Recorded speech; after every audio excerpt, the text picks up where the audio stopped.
On va prendre 1 minute pour comprendre comment résoudre une équation avec une loi normale centrée réduite. C'est parti.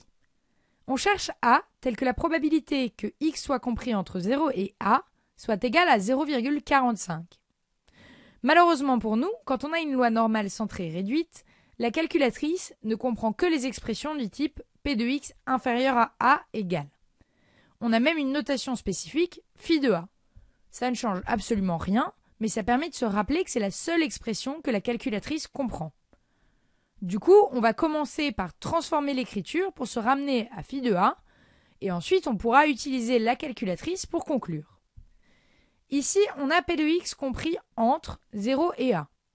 Quelle que soit la loi, c'est toujours égal à P de x inférieur à la borne haute, ici A, moins P de x inférieur à la borne basse, ici 0.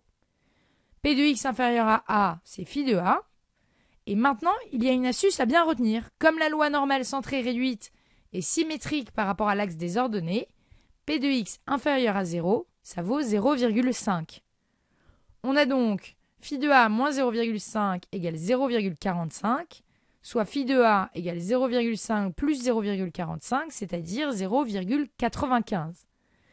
Phi de A égale, là on a quelque chose que notre calculatrice comprend, et du coup on peut dégainer les fonctions inv norme CD ou frac normal selon la calculatrice, et dans les deux cas on trouve A égale 1,65. La probabilité que x soit compris entre 0 et 1,65 vaut 0,45. Quand on doit résoudre une équation avec une loi normale centrée réduite, il faut toujours se ramener à la seule expression que notre calculatrice comprend, P de x inférieur à, ou encore phi de A. L'astuce ici consiste à bien se rappeler que P de x inférieur à 0, c'est égal à P de x supérieur à 0, ou encore 0,5. Ensuite, on n'a plus qu'à appliquer les fonctions inv norme CD ou frac normal de la calculatrice pour conclure. Si cette vidéo t'a aidé, rejoins-nous sur 1minutepourcomprendre.org ou notre page Facebook.